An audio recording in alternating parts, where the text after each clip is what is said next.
할렐루야. 사랑하는 여러분, 우리는 지난 2024년부터 시작해서 2025년까지 2년간 우리는 마태복음을 통해서 세 가지 큰 주제를 배웠던 것 같습니다. 첫 번째가 뭐냐? 천국 백성이 된다는 것은 어떤 삶인가? 예수님을 믿고 이 땅에서 제자로 사는 삶은 무엇인가? 묵상해 봤습니다. 이 볼륨 조금 올려주세요. 두 번째는 예수님께서 이 땅에 오셔서 하신 일이 무엇인가에 대해서 묵상해 보았습니다. 세 번째는 뭐냐? 그래서 예수님 자신이 사역을 제자들에게 보여주시면서 그 제자들에게 맡기고 싶은 궁극적 사역이 무엇인가에 대해서 우리는 살펴보았다는 것입니다. 특별히 세 번째 부분, 예수님이 제자들에게 맡기고 싶은 궁극적 사역은 마태복음 9장과 10장에서 바로 전도와 선교라는 큰 사명으로 우리에게 나타나신 것을 살펴보았습니다. 그렇죠? 마태복음 10장은 예수님이 그들에게 큰 권능을 주시면서 전도를 어떻게 해야 될지, 무엇을 전해야 될지 하나하나 자세하게 가르치는 것을 보게 됩니다. 그러니까 사실은 마태복음 10장을 통해서 이러한 전도의 개념을 배우는 것이 중요합니다. 그러니까 예수 그리스도를 믿고 예수님을 따르는 제자가 된다는 것은 단순히 어떤 일주일에 예배를 한번 드리는 것 혹은 교회가 제공하는 양육으로 끝날 수 없습니다. 교회가 양육을 하는 것은 궁극적인 목적이 있죠. 바로 이 예수님께서 하신 이 전도와 선교의 실질적인 사명을 감당함에 우리가 놓여 있다는 것입니다. 그래서 마태복음 10장의 명령 5절부터 6절, 7절 한번 볼까요? 예수께서 이 12를 내보내어 명하사 이르시되 이방인의 길로도 가지 말고 사마리아인의 고을도 들어가지 말고 오히려 이스라엘의 집에 잃어버린 양에게로 가라. 가면서 전파하여 말하되 천국이 가까웠다 하고. 그러니까 이 예수님의 명령을 오늘 우리 이 교회가 어떻게 실제로 적용할지를 살펴보는 것은 매우 중요한 문제라는 것입니다. 저도 몇 주 동안 고민하다가 이 적용을 어떻게 할까 상당히 고민을 많이 했어요. 근데 사도행전을 통해 보는 게 가장 분명하겠다는 것을 어떻게 보면 결론을 내린 것입니다. 그래서 이 마태복음 10장을 볼 때 사도행전을 함께 묵상하면서 우리가 2026년 우리가 붙들어야 될 우리의 표가 있죠? 뭐죠? 예레미야 33장 3절의 말씀을 삶에 구체적으로 적용하는 그러한 시간이 되시기를 간절히 축원합니다. 여러분, 이 마음으로 본문을 함께 따라가며 말씀을 전할 때 성도들이 올 한 해 말씀대로 부르짖고 하나님이 응답하시는 역사가 삶에 넘쳐나기를 간절히 기도합니다. 먼저 사도행전을 들어가기 전에 이 사도행전의 서론이 있습니다. 어떤 성경이든지 서론이 중요한데 서론에서 잠시 묵상해야 되는 것이 이 사도행전이란 책이 왜 쓰여지게 되고 왜 만들어졌는가, 그리고 누구에게 이 책이 주어졌는가를 살펴보아야지 이 마태복음 10장과 어떻게 연결이 되는지를 우리는 알 수 있는 것입니다. 여러분, 개혁주의 학자들은 사도행전에 기록된 시기를 대개 주후 62년경부터 64년경으로 이렇게 확정합니다. 나중에 아시겠지만 이 기간이라는 게 매우 중요해요. 이게 언제냐면 네로 황제가 기독교를 집단적으로 박해하기 직전의 그 기간이에요. 그러니까 그때는 이 로마가 사실상 어떤 세계의 패권국으로 자리를 굳히던 시기였습니다. 그러니까 로마 제국은요, 그 당시에 이전 제국들과 여러분 이 아수르, 뭐 바벨론, 페르시아 이런 그 다음에 알렉산더 대제의 그런 나라들과 달리 이 로마는요 정복한 나라의 지역을 무조건 억압하고 막 차별하기보다는 좀 다른 정책을 썼어요. 그게 뭐냐면 충성하는 이들에게 더 큰 혜택을 주는 방식으로 지배를 굉장히 안정시켰습니다. 그래서 각 지역이 가지고 있던 종교나 생활 방식에도 비교적 굉장히 관용적이었어요. 그런데 이 로마가요, 굉장히 날카롭고 예민하게 다룬 문제가 있습니다. 그게 뭐냐? 황제에 대한 충성을 흔들거나 로마에 대한 반대적 입장을 취할 때 굉장히 응징적이고 그 다음에 아주 잔인하게 죽였어요. 그런 조짐이 보이면 로마가요, 이 군대를 파송해가지고 거의 극단적으로 대응했던 것입니다. 그 대표적인 예가 뭐냐? 바로 예루살렘 성의 함락입니다. 그들이 함락될 때 거의 어떻게 됐냐? 그 젖먹던 아이들 있잖아요. 그 자기들끼리 잡아먹고, 왜? 이게 갇혀 있어가지고. 그런 잔혹한 역사들이 있었습니다. 그렇게 하는 거예요. 근데 중요한 것은 로마가요, 그 당시 기독교를 어떻게 받아들이고 있는가를 우리는 좀 생각해 봐야 돼요. 제가 아까 연도수를 언제로 봤죠? 62년부터 64년경으로 봤지 않습니까? 그러니까 로마의 르네는 기독교의 시작은 예수라는 인물로부터 시작되는 것을 알았어요. 근데 여러분도 잘 알다시피 예수님의 죽음이 뭘로 죽었죠? 십자가의 처형으로 알려졌습니다. 근데 십자가의 처형은 로마에게 반역한 자들이나 위험 인물을 다룰 때 내려졌던 형벌이에요. 그러니 로마 정부에서는 예수를 어떤 사람으로 파악하고 있었냐? 그렇죠. 로마에 저항하다가 처형된 사람으로 이해하고 있었다는 것입니다. 그러니까 문제는 그 다음이에요. 그러니까 로마 전역에 그 예수를 따르는 사람들이 모이기 시작했고 종교적 움직임이 번져나가고 곳곳마다 소요와 소동이 일어났던 거예요. 사도행전에 보면 그 소동이 무엇인지를 정확하게 기록하는데 로마 정부 입장에서는 이 기독교가요, 예수를 따르는 사람들이 자기네 어떤 그 로마의 질서를 흔드는 세력, 더 나아가서 로마에 맞서는 집단처럼 보였다는 것입니다. 그래서 이 로마 정부가요, 그 당시 이 사도행전을 기록할 때 굉장히 기독교를 향한 경계심이 짙어졌던 거예요. 이해하십니까?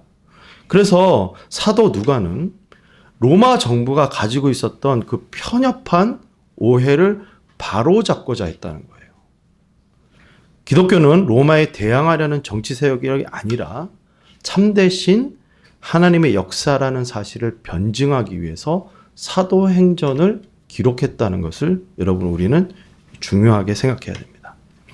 우리는 흔히 사도행전이 역사서로만 알고 있지만 더 깊이 들어가면 이 사도행전은 이 데오빌라는 그 로마 관원으로 보이는 인물에게 그리고 로마의 행정을 맡은 사람들에게 일종의 변증적 메시지를 전달한 것이 바로 사도행전이에요. 그러니까 기독교의 역사는 로마를 무너뜨리는 운동이 아니다. 하나님께서 이루어 가시는 것이다. 이렇게 계속해서 이야기하는 것이죠. 이 목적이 사도행전 속에 분명히 흐르고 있다는 것을 우리는 좀 기억해야 됩니다. 그래서 이 점이 굉장히 흥미롭습니다. 사도행전은 단지 무슨 일이 있었는가를 기록한 책을 넘어서 기독교가 무엇인가를 세상에 밝히기도 하는 책이라는 것을 우리는 깨달아야 됩니다. 그러니까 예수님을 믿고 예수님을 구원을 받아들였다는 것은요, 이 사도행전이 뭐라고 말하냐면 세상에게 큰 영향력을 전달하는 것이라고 반대로 말하는 거예요. 그러니까 예수님의 제자들은 세우심을 당하고 이 하나님의 역사를 이어가도록 세우셨다는 것을 사도행전이 지금 우리에게 가르쳐 주는 겁니다. 그러니까 우리가 제자가 됐다는 것은 단순히 믿고 교회 다니는 게 아니라 제자로서 누구에게 영향력을 끼친다는 거예요? 세상에게 영향력을 끼치는 자들이 바로 제자라는 사실을 우리에게 강조하는 것입니다. 그러니까 오늘날 우리가 복음을 받기까지 여러분 이 하나님의 역사는 그의 제자들을 통해서 이 한국까지 오게 된 것입니다. 믿으십니까? 네. 여러분 사도행전은 그 중심에 누가 있었다고 설명합니까? 바로 성령의 주권적인 역사로서 복음을 그의 제자를 통해 이뤄갔고 세상의 권세와 그 예수 그리스도의 그런 직접적인 통치가 이 교회 가운데 일어났다고 오늘 우리에게 설명하고 있는 것입니다. 그 시작을 사도행전이 뭐라고 얘기하냐? 우리 1절부터 3절까지 다시 한번 읽어보겠습니다. 시작. 데오빌로여, 내가 먼저 쓴 글에는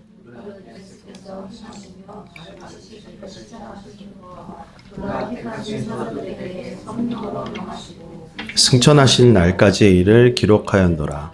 그가 고난 받으신 후에 또한 그에게 확실한 많은 증거로 친히 살아계심을 나타내사 40일 동안 그들에게 보이시며 하나님 나라의 일을 말씀하시느니라. 아멘. 여러분, 누가복음과 사도행전은 시리즈물이에요. 예를 들면 한 저자가 같은 관점을 가지고 시리즈를 낸 겁니다. 앞에 거는 상권, 뒤에 거는 하권. 이게 바로 하권인 뭐예요? 사도행전입니다. 그가 먼저 글에 대한 요약을 이렇게 얘기했는데 뭐냐? 무릇 예수께서 행하시며 가르치기를 시작하신부터 그가 택하신 사도들에게 성령으로 명하시고 승천하신 날까지의 일을 기록하였노라. 그러니까 누가복음의 전반적 내용이 뭐냐? 바로 예수님이 뭐 하셨다고요? 이 땅에서 무엇을 하셨는가? 또 무엇을 가르치셨는가? 그리고 그가 그의 제자들에게 성령으로 명령한 것이 있다고 말씀합니다. 근데 이러한 가르침은 제가 아까도 앞전에 마태복음이 뭐라고 말씀하죠? 그렇죠. 첫 번째 뭐라고 그랬어요? 네. 다음 넘겨주세요. 다음 넘겨주세요. 네. 없어요? 네. 그거 뭐냐? 바로 예수님의 제자가 된다는 것은, 천국 백성이 된다는 것은 예수님을 믿고 이 땅에서 제자로 사는 삶이 무엇인가? 두 번째, 예수께서 이 땅에 오셔서 하신 일이 무엇인가를 설명했고, 마지막으로 뭐랬죠? 예수님 자신이 무엇을 하였는가를 보여주면서 제자들에게 맡기고 싶은 궁극적 사역, 전도와 선교가 무엇인지를 설명한 것입니다.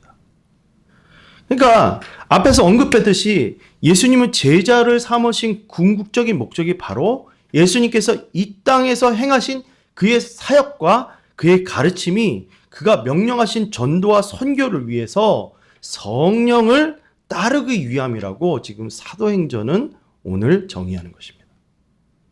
그러니까 사랑하는 여러분, 구약 성경에 교회를 가리켜 뭐라고 얘기하죠? 한 민족인 이스라엘이라고 합니다. 그러니까 구약의 교회는 뭐였어요? 이스라엘이었어요. 구약 성경에서도 보면 이 민족을 구원하셨음을 설명할 때 뭐라고 했냐? 출애굽기 19장 4절부터 6절에 보면 자유를 얻게 하려고 구원한 것이 아니라 바로 하나님의 백성과 함께 사는 백성이 되게 함이라는 것이 목적이라고 기록하고 있어요. 그러니까 구약에서는 이스라엘이라는 나라를 통해서 뭘 하기 원했냐면 주변 나라가 그들의 삶을 보고 그들이 하나님께로부터 축복을 받는 것을 보고 열방이 하나님께 돌아오도록 통로가 되기를 바라셨다는 것입니다. 이 개념은요, 그대로 신약의 교회가 이어받아서 이것을 에클레시아, 모임, 교회가 되는 것이에요. 그러니까 교회는 예수 그리스도의 복음으로 구원받은 것이 궁극적인 목적뿐만 아니라 바로 예수 그리스도의 복음을 적극적으로 들고 나가서 전함에 이 매개처적인 통로가 뭐예요? 바로 교회인 것을, 그것이 하나님의 뜻인 것을 오늘 우리에게 나타내는 것입니다. 사도행전은 마태복음 10장에서 예수님이 제자를 파송하시며 전도하심과 선교하시김의 중심에 이 떠나가신 예수님을 대신해서 지금 누가 일하시는가를 설명할 때 그게 누구냐? 바로 성령 하나님이라고 강조하셔요. 누구요? 성령 하나님. 여러분, 이러한 의미에서 사도행전에 다른 이름이 있어요. 다른 이름이 뭐냐? 그것은 바로 Acts of Holy Spirit. 뭐예요? 성령 행전이라는 거예요. 그러니까 예수님은 자신의 공생애를 통하여서 제자들에게 천국 복음이 무엇인지를 가르쳐 주시고, 그리고 자신이 죽는 이유를 설명하시고, 자신의 십자가의 십자가가 참혹하고 그렇게 어려운 십자가지만 그렇게 죽으심으로 하나님께서 그토록 바라시던 대속하심과 구원의 완성을 예수님께서 이루셨다는 거예요. 거기에 이제 신자들이 의와 구원과 영원한 삶을 완성하기 위해서 예수님이 부활하셨습니다. 할렐루야. 그러니까 예수 그리스도를 통해서 우리가 얻게 되는 것은 뭐냐? 성도가 진짜 얻게 되는 뭐냐? 구원의 완성입니다. 그렇게 예수님의 부활 이후에 예수님이요, 뭘 하냐? 그의 제자들과 함께 시간을 보냈어요. 그 기간이 얼마입니까? 40일이에요. 며칠이요? 40일입니다. 한 달이 넘는 시간이에요. 제자들에게 이 40일 동안 자신이 죽었다가 살아난 것을 직접적으로 보이셨어요. 이해하십니까? 그러니까 여러분, 이게 왜 중요하냐? 예수님께서 죽으신 것을 모든 사람이 봤습니다. 그 예루살렘 이때 모든 사람들이 봤어요. 근데 더 중요한 건 뭐냐? 예수님이 죽었다가 살아난 거를 누가 봤어요? 그의 제자들과 120명의 사람들이 봤다는 겁니다. 여러분, 누구누가 봤다는 증거만큼 중요한 게 있습니까? 여러분, 기독교가 힘이 있는 것은 바로 예수님께서 죽었다가 살아났다는 증거가 있기 때문입니다. 할렐루야. 그러니까 예수님의 죽음을 보고 살아나심을 본 자들이 너무나 많은 거예요. 그리고 그 예수님께서 그들을 모아다가 식사도 하시고 대접도 하시고 얘기를 나누시다가 지금 한 자리에 모여서 뭐를 말씀하시느냐? 이제 승천하기 직전에 뭘 말씀하셔요? 그게 뭐냐? 4절부터 5절입니다. 우리 함께 읽어보도록 하겠습니다. 시작. 사도와 함께 모이사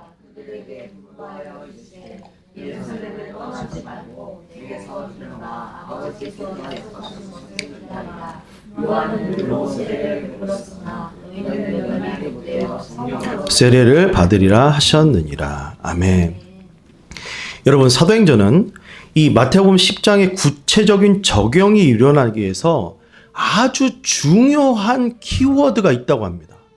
그것은 바로 그의 제자들이 성령으로 세례를 받는 일이라고 했어요. 무슨 일이요? 성령으로 세례를 받는 일. 그러니까 예수님은 이것을 가리켜 아버지가 약속하신 것이라고 설명했는데, 성령의 세례라는 것은 예수님만 얘기하신 게 아니라 구약에서부터 약속된 아버지 하나님의 거룩한 약속이라는 거예요. 이 사실이 어디서 드러나느냐? 요엘서, 에스겔서, 이사야서에 들어갑니다. 제가 읽어드릴게요. 이사야서 44장 3절에 보면 나는 목마른 자에게 물을 주며 마른 땅에 시내가 흐르게 하며 나의 영을 내 자손에게 나의 복을 내 후손에게 부어주리니. 에스겔서 36장에 보면 또 새의 영을 너희 속에 두고 새의 마음을 너희에게 주되 너희 육신에서 굳은 마음을 제거하고 부드러운 마음을 줄 것이며 또 내 영을 너희 속에 두어 너희로 내 율례를 행하게 하리니 너희가 내 규례를 지켜 행할지라. 요엘서 2장에 보면 그 후에 내가 내 영을 만민에게 부어주리니 너희의 자녀들이 장래일을 말할 것이며 너희의 늙은이는 꿈을 꾸며 너희의 젊은이들은 이상을 볼 것이며 그때 내가 또 내 영을 남종과 여종에게 부어주리니. 어디서 많이 들었죠? 우리가 앞전에 찬양한 내용입니다. 그러니까 예수님은 이 아버지의 약속이 구체적으로 어떻게 일어나는가를 설명할 때 요한복음을 통해서 14장, 15장, 16장에 걸쳐서 말씀하셨는데, 제가 다 읽으면 여러분이 또 쓰러질 것 같으니까 제가 축약해서 얘기했습니다. 이 14장, 15장, 16장의 내용이 뭐냐? 예수님이 떠나셔도 제자들이 혼자가 아니라는 것입니다. 예수님이 이 하나님 아버지께 약속하신 성령님, 보혜사를 누구에게 보내준다는 거예요? 제자들에게, 우리에게 보내주신다는 것입니다. 근데 보내주기로 한 성령님은 그냥 잠시 잠깐 있다 가는 게 아니라, 그쵸? 영원토록 누구와? 오늘 나와 함께 하시고, 성령님이 오시면 중요한 기능이 있어요. 그게 뭐예요? 이 예수님의 말씀을 가르치고, 예수님께서 말씀하시고 그 가르친 내용들이 기억나게 하시고, 무엇보다도 예수님이 누구신지 증언할 수 있게끔 하신다는 겁니다. 더 나아가서 이 성령님이 오시면 아주 세상에 대해서 담대하게 죄와 의와 심판을 선포하신다는 거예요.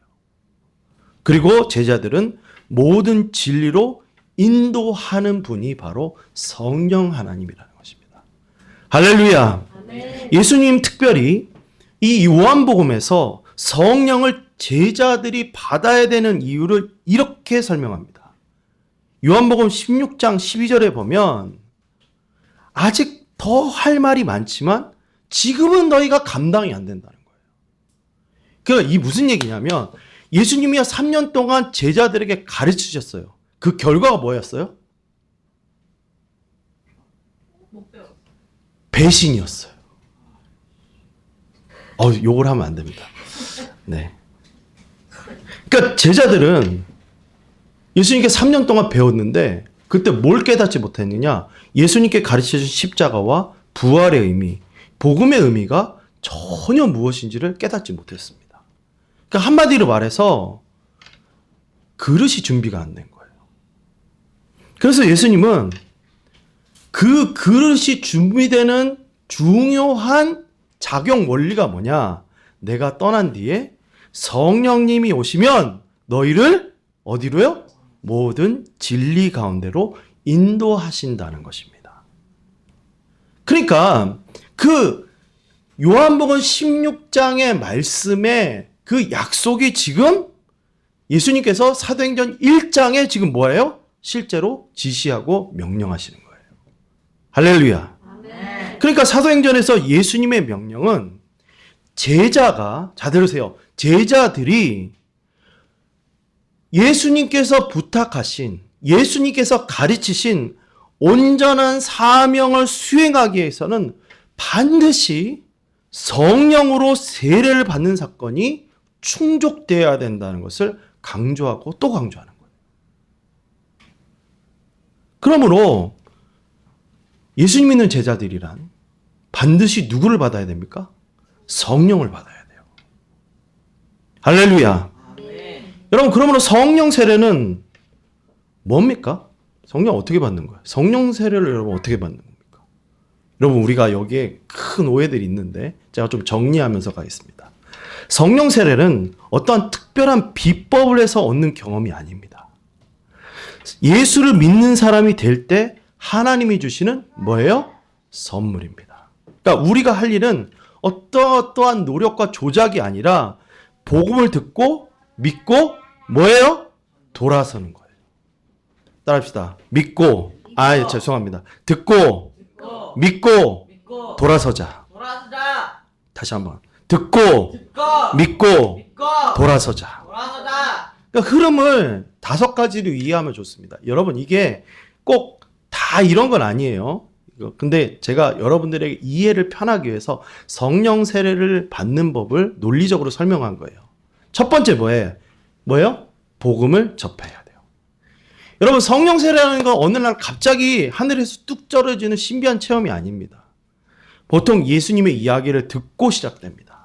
누가 예수님이신지, 왜 십자가와 부활이 필요한지, 그래서 그 십자가 부활이 왜 나와 무슨 상관이 있는지를 듣게 될 때 이 듣는 과정을 통해서 우리에게 무슨 마음이 일어나냐? 믿고 싶다. 믿어도 되겠다 하는 그런 변화가 생깁니다. 그것을 로마서 10장 17절이 뭐라 하냐? 믿음이 듣는 것에서부터 시작된다고 설명한 것입니다.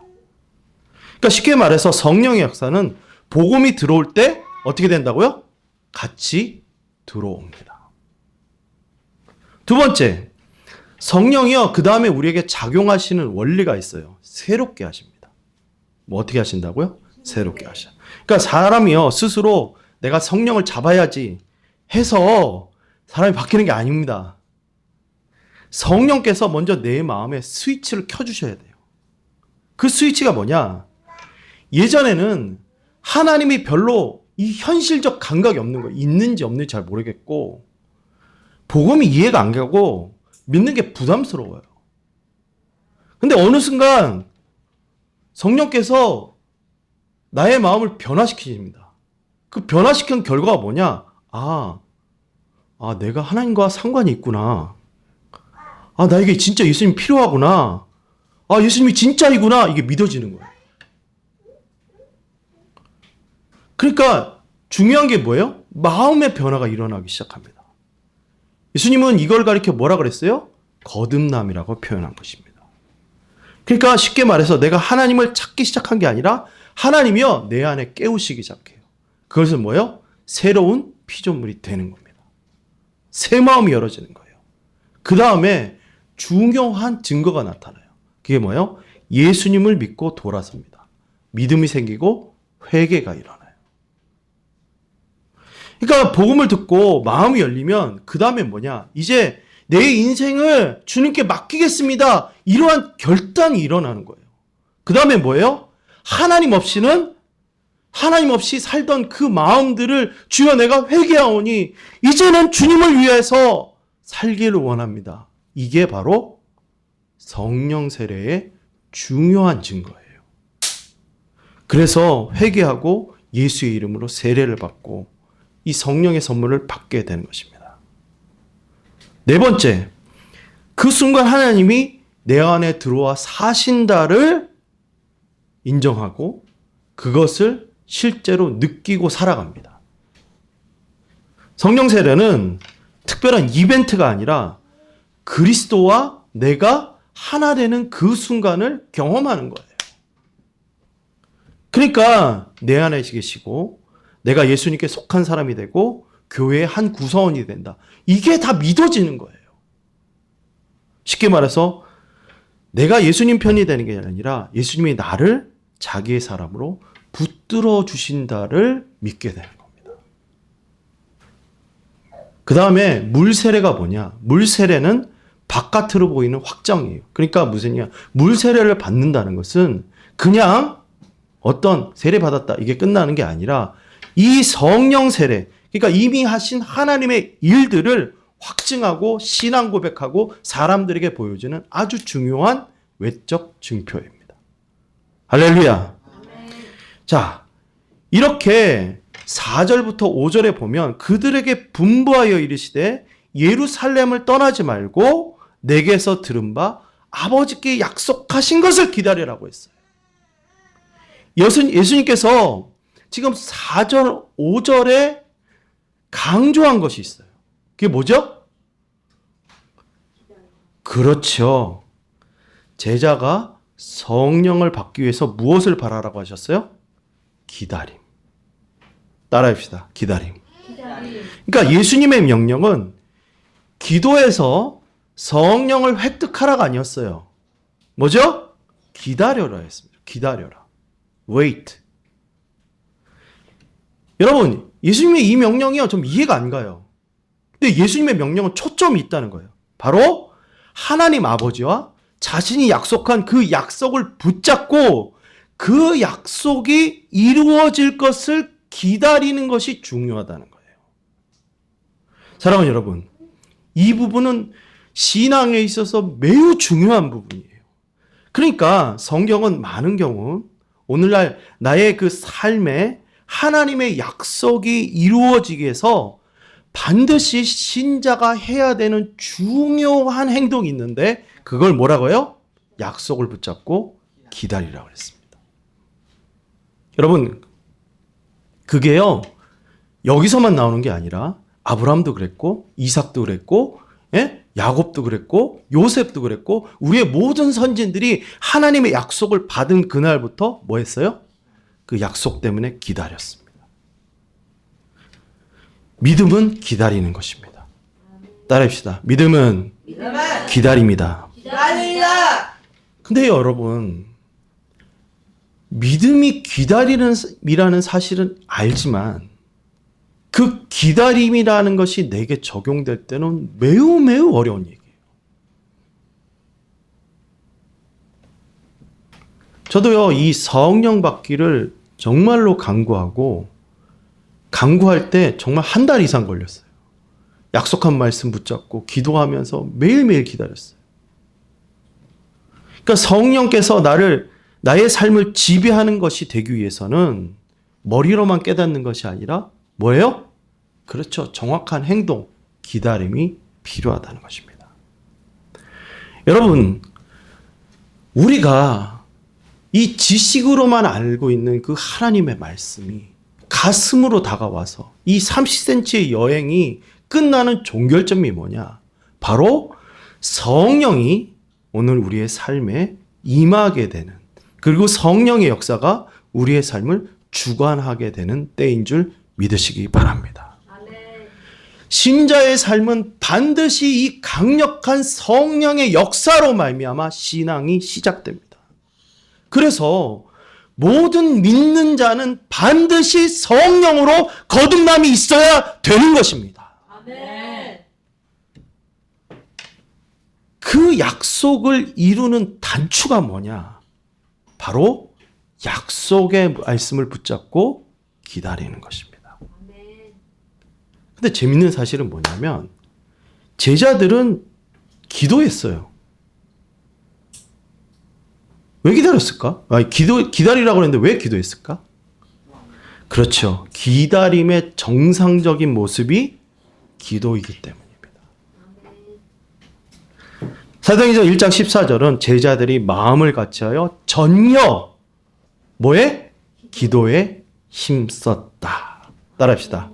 마음을 같이하여 전혀 기도에 힘썼다. 예수님이 기도를 조건을 걸어서 기도하면 성령 주고 기도 안 하면 성령 안 준다. 이게 아니었다니까요. 제자들이 약속을 붙잡고 기다렸던 그 실제로 행했던 삶의 방식은, 기도했던 것은 바로 약속을 붙잡는 것이었습니다.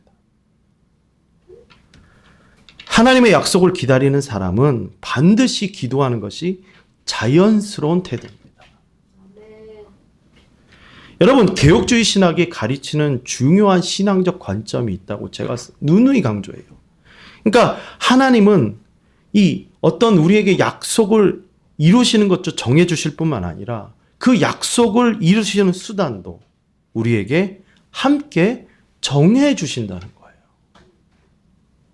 그래서 기도는 하나님의 선물을 사오는 거래가 아니에요. 이게 오해되는 거예요. 그러니까 순복음 시간에 자꾸 이렇게 가르쳐요. 그렇게 하면 안 돼요.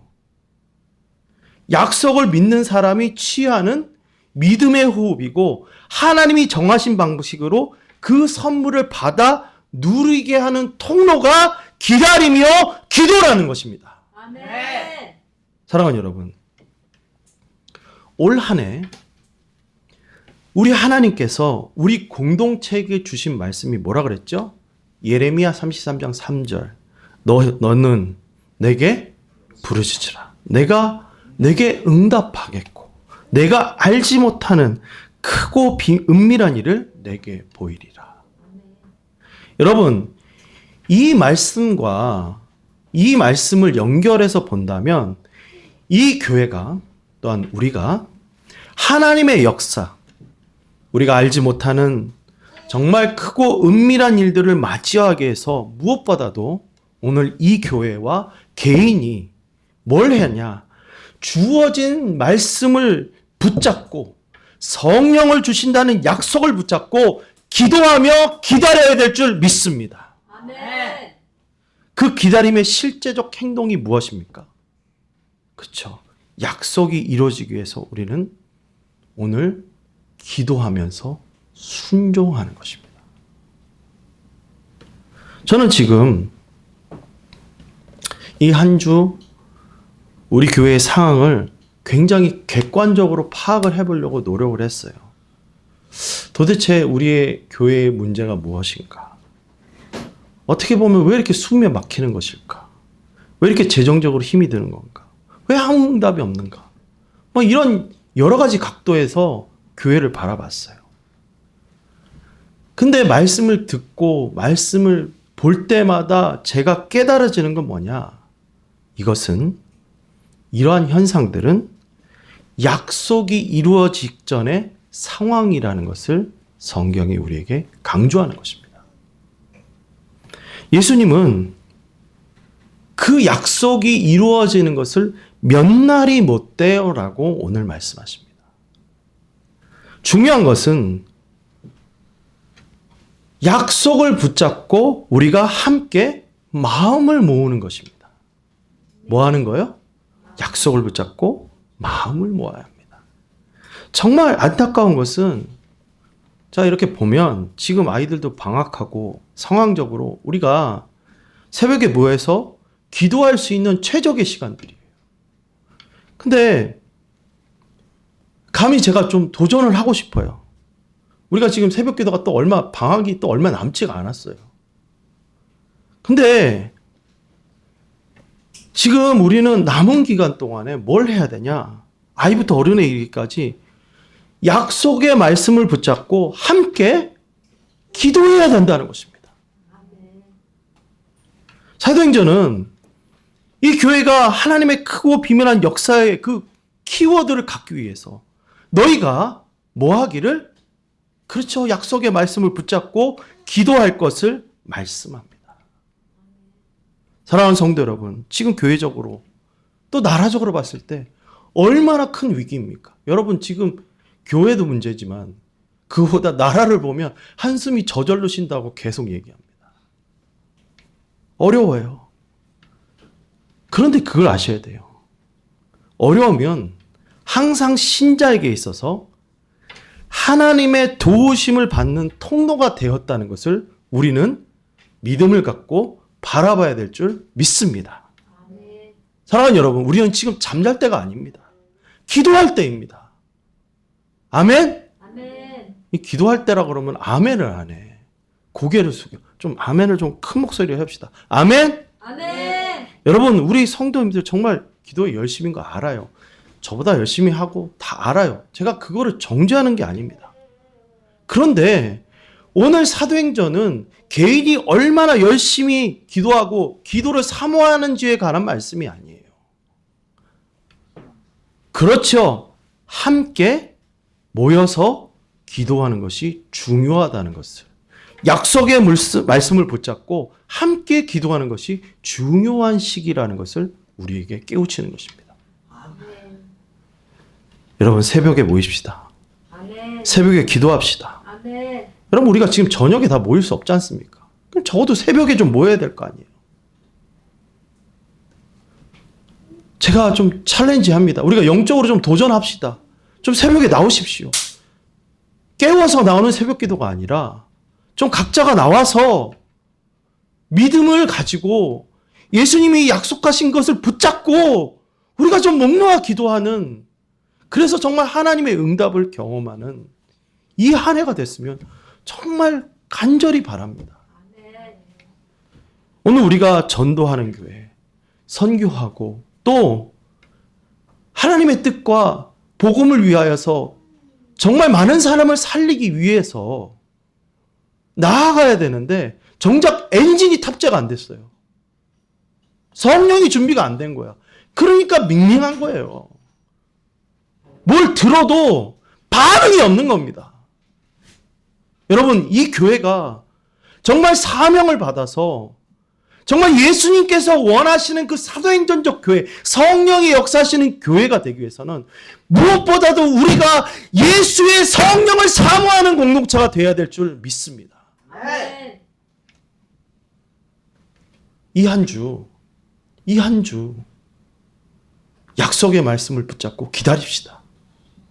이 한 주 만나보임도 방학했으니까 제발 좀 새벽에 나와서 우리 전심으로 이 하나님 성령을 부어달라고, 이 교회가 누구든지 와서 성령의 능력으로 압도되게 하여 주시옵고 성령의 생명력이, 예수의 생명력이 이 교회의 단을부터 흘러나갈 수 있도록 정말 갇힌 자, 눌린 자, 억눌린 자가 예수의 성령으로 말미암아